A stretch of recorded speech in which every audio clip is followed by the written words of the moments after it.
24 सितंबर 2016 LOC से करीब 50 kilometre अंदर घने जंगल में पैरा एसएफ के कमांडोज बाज की तरह नजर टिका के बैठे हैं। टारगेट और कुछ नहीं बल्कि वही लॉन्च पैड है जहां से उरी जैसे अटैक करने वाले हजारों आतंकवादी ट्रेनिंग लेते हैं। कमांडोज बिना पलक झपकाए पिछले 24 घंटे से एक चट्टान की तरह इस लॉन्च पैड की हर डिटेल नोट डाउन कर रहे हैं।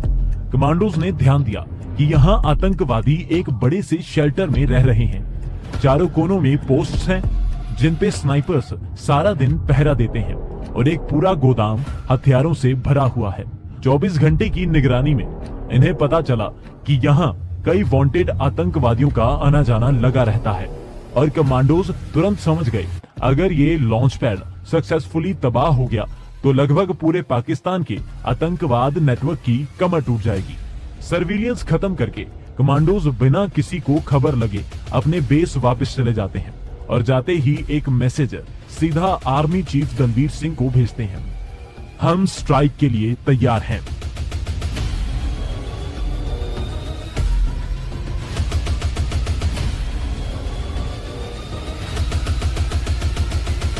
जिनका खून उरी अटैक के कारण खौल रहा था, ये मैसेज मिलते ही उनकी बेसब्री टूट जाती है और वो तुरंत प्रधानमंत्री नरेंद्र मोदी से मिलने पहुंच जाते हैं। दोस्तों, वीडियो में आगे बढ़ने से पहले आइए शॉर्ट में उरी अटैक के बारे में जान लेते हैं। ये बात है 18 सितंबर 2016 सुबह करीब 5:30 बजे की, जब एलओसी के पास उरी एरिया के अंदर आर्मी कैंप में Pakistan based Jaish-e-Mohammed terrorist organisation के 4 आतंकवादी घुस गए थे। कैंप में घुसते ही इन आतंकवादियों ने टेंट्स में सो रहे हमारे फौजियों पे गोलियां चलाई और ग्रेनेड्स दागे। सिर्फ 3 मिनट में आतंकवादी 17 ग्रेनेड फेंक चुके थे, जिससे हमारे करीब 19 फौजी वीरगति को प्राप्त हुए और 30 के करीब बुरी तरह जख्मी हो गए। हालांकि चंद ही घंटों में हमारे जवानों ने इन आतंकवादियों को ढेर कर दिया था, लेकिन इस अटैक ने पूरे भारत को शोक मनाने पर मजबूर कर दिया था। दोस्तों, यही था उरी का वो अटैक जिसका बदला लेने के लिए आर्मी चीफ पीएम से मिलने आए थे। आज प्रधानमंत्री मोदी आर्मी चीफ के सीने में जल रही प्रतिशोध की ज्वाला को देखते हुए वही तुरंत कैबिनेट कमेटी ऑन सिक्योरिटी की मीटिंग बुलाते हैं। इस मीटिंग में प्रधानमंत्री नरेंद्र मोदी, आर्मी चीफ दलबीर सिंह के साथ साथ अजीत डोभाल भी मौजूद थे और सभी का मन एक ही दिशा में सोच रहा था। सबके मन की बात अचानक आर्मी चीफ के मुंह से निकलती है और वो बड़ी बेबाकी से खड़े होकर कहते हैं, सर, उरी अटैक की वजह से मेरे सोल्जर अंदर से टूट चुके हैं और अब ये सोल्जर सारी हदें पार करने के लिए तैयार हैं। साथ ही हमने सारी तैयारी भी कर ली है। ये सुन पूछते हैं, दलबीर साहब, आपका प्लान क्या है? इसके जवाब में जनरल दलबीर सिंह अपनी सारी प्लानिंग समझाने लगते हैं और फिर अंत में कहते हैं, सर, हमें पाकिस्तान में घुसकर उसकी छाती पे चढ़कर सर्जिकल स्ट्राइक करनी होगी।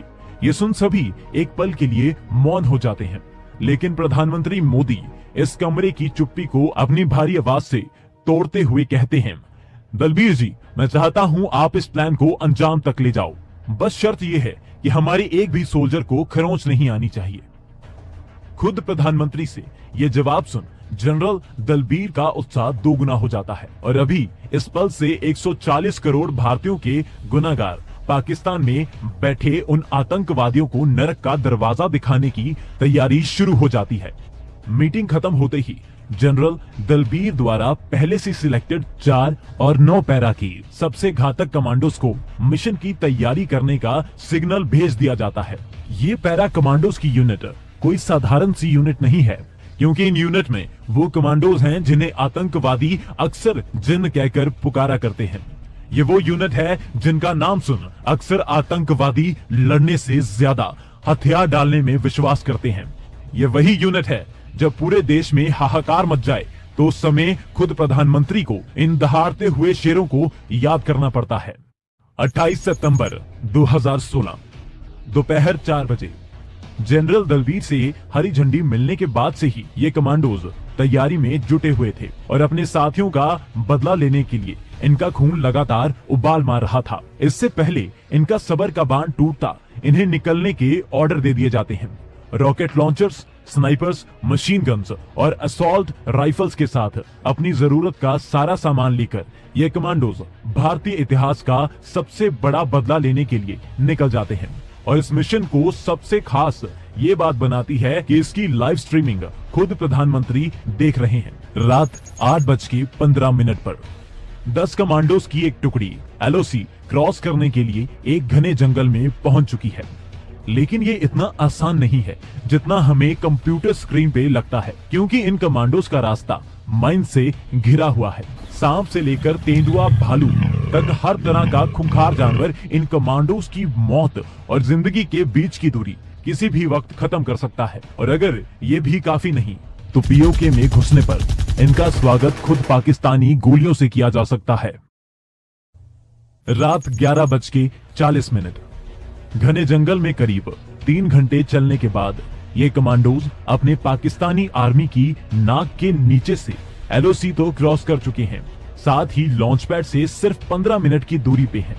कुछ देर और चलने के बाद टीम कमांडर अपना हाथ उठा के इशारा करता है और बाकी कमांडोज अपनी अपनी जगह पे तुरंत बर्फ की तरह जम जाते हैं। कमांडर को लॉन्च पैड सिर्फ 150 मीटर की दूरी पे दिखाई दे रहा था और कमांडोज यहीं रुक जाते हैं और आतंकवादी के गहरी नींद में डूबने का इंतजार करने लगते हैं, बस इस बात से बेखबर कि यहाँ से एक ऐसा चूहा बिल्ली का खेल शुरू होने वाला है जिसे कमांडोज ने कभी सपने में भी नहीं सोचा होगा। रात 2 बजे चांद की रोशनी पूरी तरह इस जंगल में फैल चुकी है और कीड़े मकोड़ों की आवाज जंगल के इस सन्नाटे में गूंज रही है। कमांडोज बिना पलक झपकाए लगातार लॉन्च पैड की हर हरकत पे नजर टिका के बैठे हैं और मौका मिलते ही यहाँ मौजूद सारे आतंकवादियों को नींद में ही हमेशा के लिए सुला देंगे। काफी देर से कोई हलचल नहीं हो रही है, इसलिए अब टीम कमांडर स्ट्राइक के लिए आगे बढ़ने का इशारा करने लगते हैं। अगर आतंकवादियों की आज मौत लिखी होती तो कमांडोज आगे बढ़ के ऐसा कर पाते, लेकिन इनकी मौत अभी नहीं लिखी है, क्योंकि कमांडोज आगे बढ़ते उससे पहले ही गोलियों की आवाज के साथ कमांडोज के दाएं बाएं एक के बाद एक लगातार गोलियां बरसने लगती हैं। कमांडोज जब लॉन्च पैड की तरफ देखते हैं तो कुछ आतंकवादी हाथ में AK-47 पकड़े धड़ाधड़ गोलियां चलाते हुए कमांडोज की तरफ चलते दिखाई दे रहे हैं। अपने आसपास गोलियों की बौछार देखने के बाद भी ये कमांडोज 1 इंच भी अपनी जगह से नहीं खिसकते हैं और चट्टान की तरह अपनी जगह पे बैठे रहते हैं। शायद इसीलिए ये कमांडोज हमारे भारत का गौरव हैं।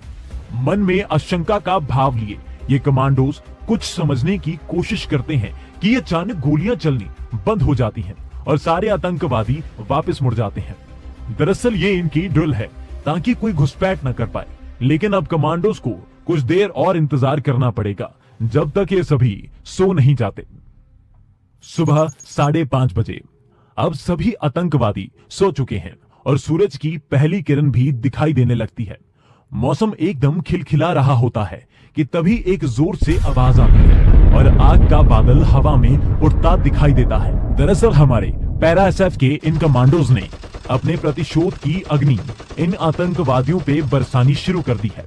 रॉकेट लॉन्चर से सबसे पहले आतंकवादियों के हथियारों के गोदाम को तहस नहस कर दिया जाता है। आवाज सुन आतंकवादी इधर उधर भागने लगते हैं। तभी स्नाइपर्स चेकपोस्ट पे बैठी आतंकवादियों को ढेर कर देते हैं। आतंकवादी इतने नुकसान से खुद को संभालते कि तभी कमांडोज असॉल्ट राइफल से फायर करते हुए आतंकवादियों पे टूट पड़ते हैं। वापस अटैक करना तो दूर, आतंकवादियों को छुपने की जगह तक नहीं मिल रही है और भारत के ये वीर आज इनके घर में घुसकर इन्हें चुन चुन कर मौत के घाट उतार रहे हैं। करीब आधे घंटे तक चली इस फायर फाइट को प्रधानमंत्री लाइव देख रहे हैं और हमारे कमांडोज का ये प्रचंड रूप देखकर वो भी हैरान रह जाते हैं।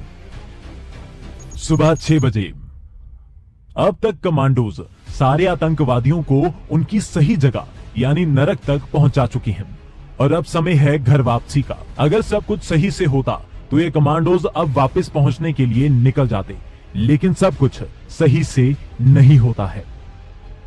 कमांडोज जैसे ही यहां से निकलने लगते हैं उनके ऊपर पाकिस्तानी आर्मी की गोलियां बरसनी शुरू हो जाती हैं। कमांडोज कुछ भी कर मिशन की सीक्रेसी खराब नहीं होने दे सकते थे, इसलिए वो चुपचाप यहाँ से पीछे हटने लगते हैं। अब कमांडोज बड़ी तेजी से भारत की तरफ आगे बढ़ने लगते हैं और इनका पीछा पाकिस्तानी गोलियां लगातार करती रहती हैं।